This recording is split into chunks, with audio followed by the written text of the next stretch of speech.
Welcome to the Fantasy Champions Fantasy Football Podcast. Here's your host, Morgan Colby and Rick Lemon.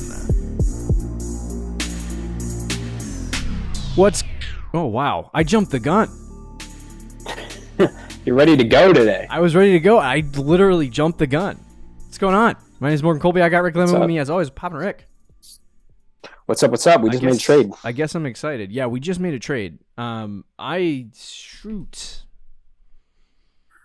you do a trade that you know is like relatively even, and it hurts a little. It's a good trade if it hurts a little. I just traded Lamar for Derek Carr, Godwin, and Tony Pollard. It's a good package. Yeah, good package. Gives me some depth. I didn't have my quarterbacks for Trevor Lawrence and Derek Carr, so I needed like a difference maker, and I had the depth, and you had the difference maker, but you had no depth whatsoever. So yeah, so we just it definitely position. Fills each other's needs, but that's what she said.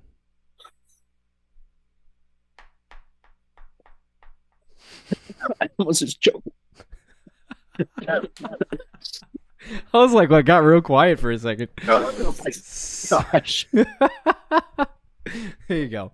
Anyway, welcome on in to the Fantasy Champions Fantasy Football Podcast. We got an exciting show for you today. We're going to talk about some Week 5 starts and sits. We did a Thursday night preview show yesterday, and today we got football to watch. None of the players that we talk about on the show will be on Thursday Night Football, just so you know, in case the show comes out later than anticipated. Hey, usually when we set up for the show, you always put somebody on Thursday night on there. Oh, yeah. But you didn't do that this week, so not this week. Listen, I'm prepared. I'm ready to go. So before we do that, check out our website, fantasychampions.com. Follow us on Twitter, Instagram, Facebook, TikTok. If you're listening on Apple Podcasts, Spotify, Stitcher, or any other podcasting platforms, please leave a review. If you're watching on YouTube, subscribe, click the bell for notifications, like and comment down below any questions you may have. We're going to try to get to your start and sit questions. Rick and I will be diligent about looking, considering that people comment, and then we forget. Yeah. Anyway, gotta be better on that. Or just go to TikTok and ask a question on there because we seem to answer those ones. Yeah, but even TikTok, slacking lately. Wow, there you go. Anyway, so yeah, we're gonna do starts and sits, and give you some lineup advice for this week. Try to guide your thought processes. I'm trying to decide if I should start Zay Jones, Isaiah McKenzie, or Tony Pollard in my second flex. Probably Tony Pollard. If you were somebody asking me that on Twitter or TikTok, I would say Tony Pollard. But he's playing the Eagles. That is not a good matchup. Leaning towards McKenzie against Chiefs, but he'll be a scratch right before the game. Yeah, he'll be a scratch. That's actually probably I don't know. In a weird way, that's the safer play because that's going to potentially be a shootout. But anyway, interesting lineup decision. So we are going to walk through some starts. We're going to walk through some sits.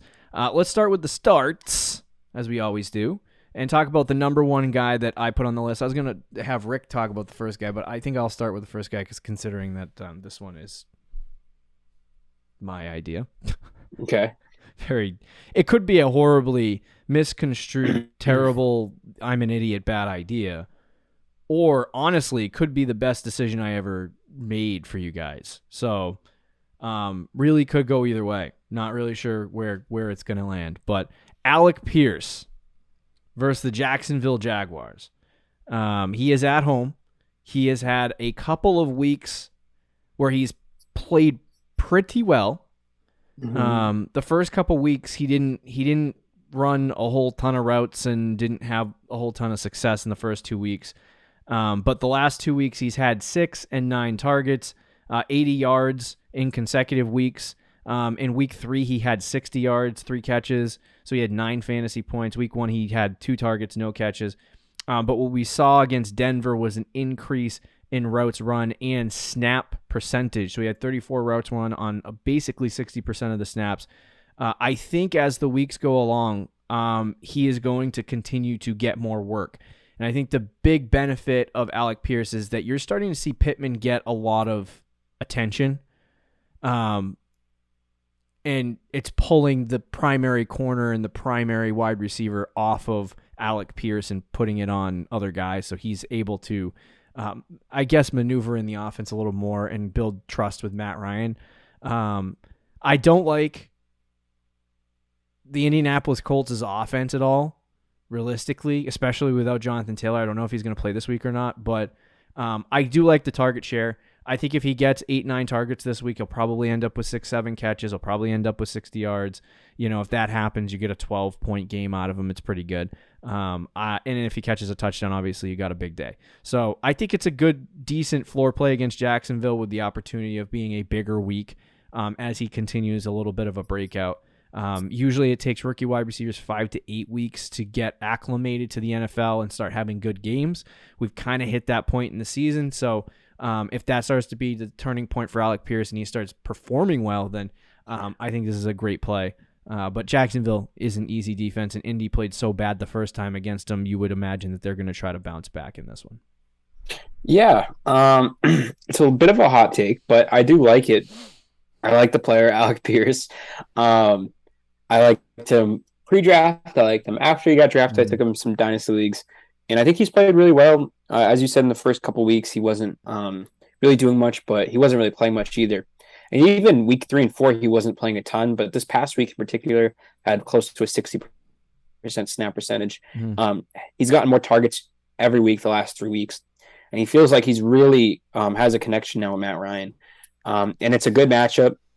I agree with you. I think the Colts will have a bounce back game since they got blown out by the Jaguars last time, but I don't know if the Jaguars have won 2 straight, I think, against the Colts going into last season when they sucked. But the last game of the season, though, against them, kicked the Colts out of the playoffs. Right, exactly. But I don't know if it necessarily matters if the Jaguars win this game, because even if the Colts are playing from behind, it won't necessarily be a bad thing for Alec Pierce because the Colts will be forced to throw the ball. So, but either way, yeah, it's not a bad matchup, and it's at home, and he continues to be playing really well. I will just say, don't start just because we have Alec Pierce on this list. Don't start him over Deebo Samuel and then be like, oh, you guys told us to start. You know what I mean? But so he's an option for you if you're looking for a flex. You have a bye or something, and he's someone you could plug and play. We're hitting that point in the season where there's bye weeks, and there's going to be some weird lineup decisions that you're going to have to make. You might have 2 wide receivers on the same bye week. I don't know who. Maybe you have Bateman and Brandon Cooks is on a bye. Brandon Cooks, maybe, yeah.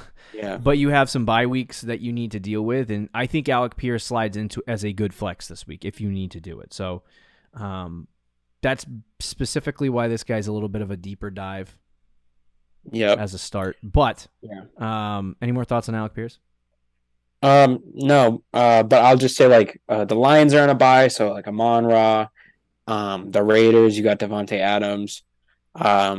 So the Titans, maybe you've been starting Robert Woods or something. So there are some receivers, or even running backs that you might have been playing at your flex, that are on buys this week that you could plug and play him. Okay. Number 2 is Ramondre. It's not how you really say it. You don't need to do the roll, but Ramondre Stevenson. Ramondre. The Cleveland Brown. The Browns have, according to DVOA, the worst run defense in the NFL right now. Oh, that's amazing. And that's very, very interesting. They've given up to the running back position. The Browns have given up 26.9 fantasy points to the running back position. But I think the biggest thing that you got to talk about here with Ramondre Stevenson is the fact that Damien Harris. Wow. I don't know why I was thinking about Naja Harris. He's even better than Naja Harris. Damien Harris is going to be out in this game, and he's going to be out probably for a couple weeks. So if you have Ramondre Stevenson, that means very good things against one of the worst run defenses in the NFL. Yep. Oh, yeah. Ramondre on Fantasy Pros is being ranked right now, I think, as the RB6 this week. Yeah. So it kind of just shows you how other people in the fantasy community, at least, are viewing him, but not necessarily people, I think, playing fantasy. I'm involved with a lot of people who are on TikTok who play fantasy, and they like Ramondre, but I don't know if they're a lot of people are viewing him at that level, and I think this week he could be capable of that. I mean, he's been doing it the last 3 weeks, 20 fantasy points, 12 against Green Bay, which isn't that level, but still a good week, and then 19 against Detroit, which I think was a top 10 finish. So he's been pretty much a top 10 guy 2 of the last 3 weeks, and he's got another great matchup. Damien Harris is out, as you said. So Ramondre is going to get a huge workload. He had 25 carries this week against Detroit. And if you give him 25 or 27 touches in total against Cleveland, who have struggled against running backs, struggled against the run, he's going to have a really, really good week. I think he's going to get a real full workload again, which you don't very often see with Patriots running backs. Mm-hmm. But I think is Ty Montgomery still in IR? I believe so. Yeah. I think he's out for the season. Not going to lie. But not entirely sure. Look it up. Oh, no. It says he's not out for the year, but he's unlikely to play in week 6 is the latest report on him. Yeah, okay. So Ramondre is probably going to get another. I mean, he had 90% snap percentage. I wouldn't be surprised if it's pretty much like that again against Cleveland. Yeah. And if that's the case, start him.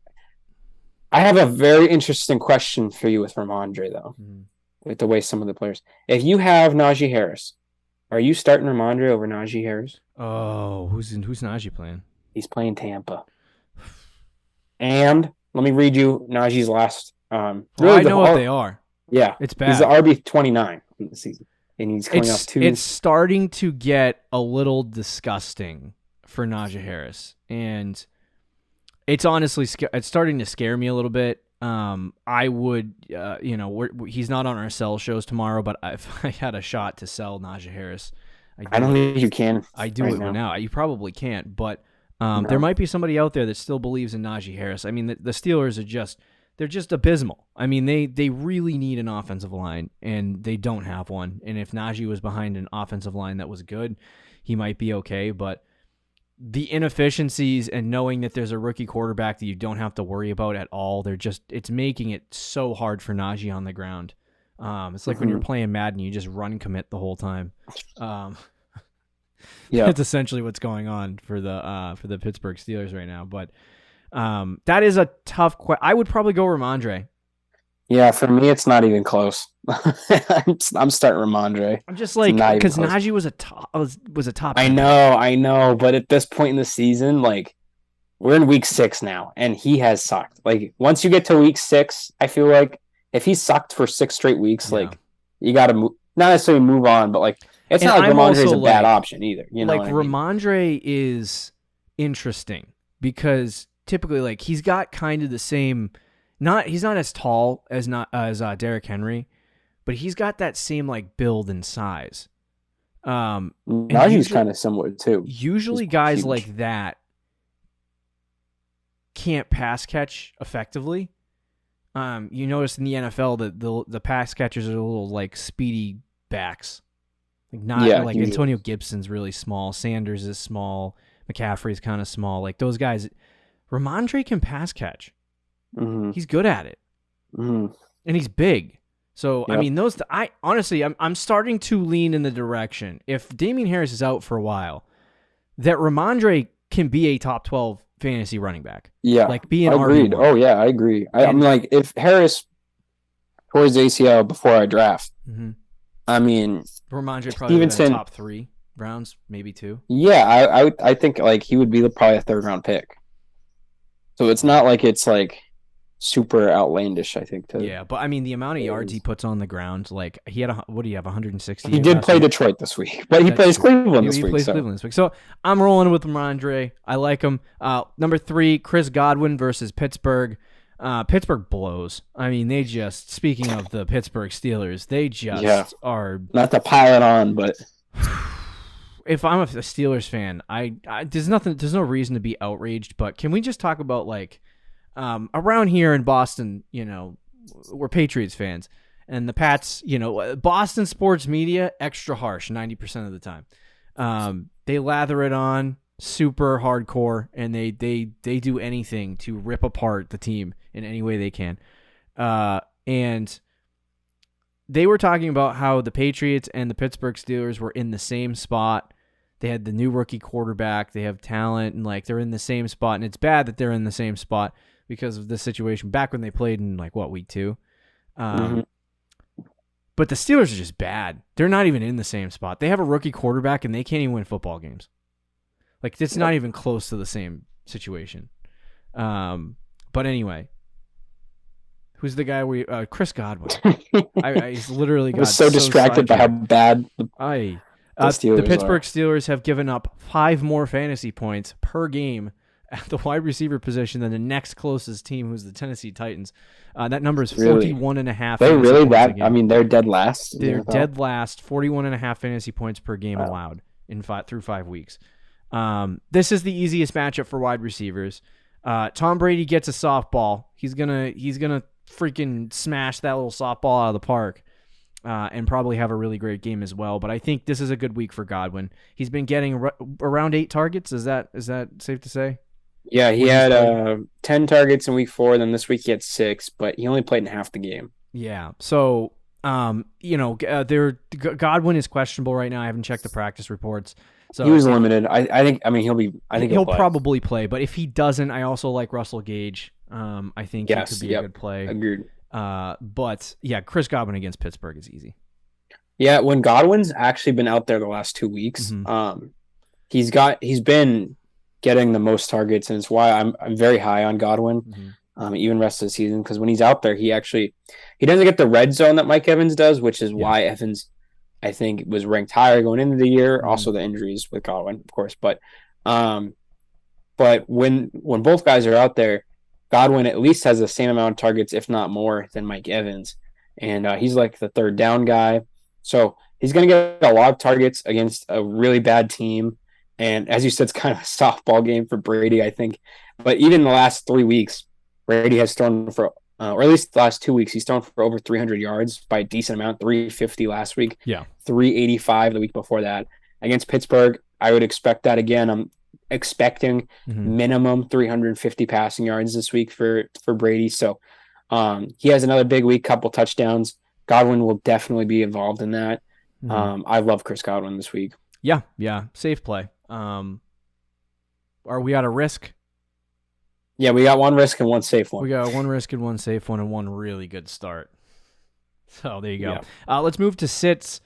Number 1 on this list, Michael Gallup at the Philadelphia Eagles. The Eagles have had probably, I would say, you got the Chiefs and the Bills, and I don't know how they would stack up against those teams. I don't know if they're even playing those teams this year. But the Eagles have been easily the best NFC team in the NFL.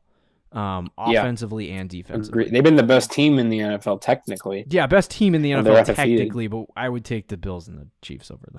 I would take the Bills. But Philadelphia against the wide receiver position has given up roughly, I think it's around 24, 25 fantasy points a game to the wide receiver position. I'm trying to find the number. Their defense has been people have talked about what A.J. Brown has done for their offense and Jalen Hurts, but their defense is elite. And they had, 3 first-round picks this year? They traded 1 for A.J. Brown, but I'm pretty sure they used the other 2 on defense, and they already had, a decent defense last year. Yeah, it's around and they've 26. Just been stockpiling on defense. Their defense is legit. Yeah. So around 25 to 27 points per game at the wide receiver position. That's how many they give up.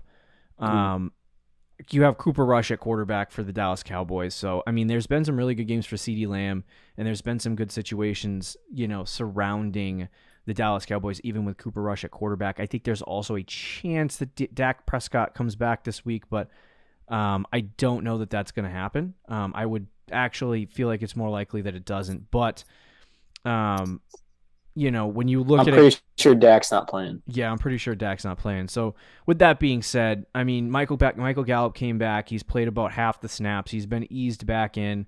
I don't think this is a good week to play Michael Gallup. I think, if you need a start, I'd rather go with a guy like Alec Pierce. I'd rather go with, some other guys who have a better shot this week to perform than Michael Gallup. So I would avoid Gallup until maybe you see a 6 to 8 target game or an 8 to 10 target game like he was getting in the past. And when the offense is more and more efficient than it already is, Philly's going to come out, this rivalry is tough. This is one of the best rivalries in the NFL if the two teams are really good, Dallas and Philly. and they're both really good right now. So this is going to be a good game, good matchup on Sunday Night Football, but I think Michael Gallup is the guy to sit in this game. Yeah, and I'll say, like, I really like Gallup. I took him in a lot of best ball drafts. I think he's going to have a really good second half of the season. And he has good opportunity there. He's the clear number 2 guy in the offense when he's healthy. But right now, it's not great for him, and it's just not a good spot. Philly's. We were just gushing about how good Philly's defense is, and it is. And Gallup, as you said, has kind of been eased back into it. 3 targets and then 5 targets. He's looked pretty good with the action he's gotten, but he hasn't gotten full participant yet in the game. So that being said, Cooper Rush is still quarterback. We don't, as we said, we don't expect Dak to play. And Cooper Rush last week only had 100 yards passing. Yeah. So, like, gross. I know Cooper. He's been winning. He doesn't turn the ball over. Like, he's a fantastic backup quarterback, but he's not going to put up huge numbers, which isn't good for Gallup. Right. And against that defense, it could be really rough this week. But, like, after this week, I would be considered buying Michael Gallup because he's got, like, Detroit, Chicago, Dak Prescott will come back. Got some easy matchups. So again, I do like Gallup, just not this week. This week's a tough week. Yeah, fair. Number 2, Clyde Edwards-Helaire versus the Buffalo Bills. Bills have had one of the best run defenses in the NFL. This is actually a really good game, and I think it's going to cause a lot of passing. Against running backs, 16 fantasy points a game they've given up. Jerick McKinnon's basically splitting snaps with Clyde. The opportunity share has not been there for Clyde, and we talked about it all season, and I actually backed out for 1 second on the sell train, but now I'm back on. He had 22, 15, 14 to start the season, averaging roughly, I want to say 13 touches a game, 12 to 13 touches a game in that stretch, only playing around 40 to 45% of the snaps. And then finally against Tampa, he has a 56% snap percentage, which is, kind of, you want to see him around 60 to 65, but he's close enough. He had 19 carries, 1 catch, 20 opportunities in the game, scored 22 fantasy points against Tampa Bay. Tough matchup.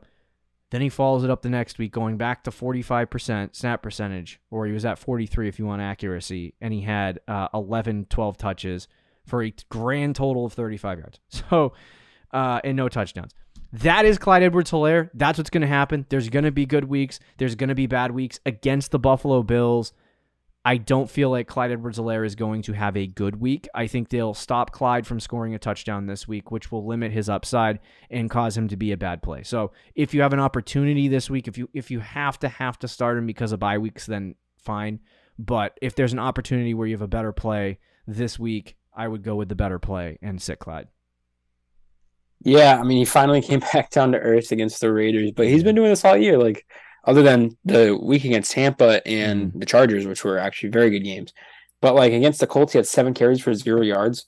Against the Raiders, he gets 9 carries for 15 yards. So, like, he's been very inefficient at times this season, and finally came back down to earth. And then this week against Buffalo, yeah, it's a really tough matchup for him.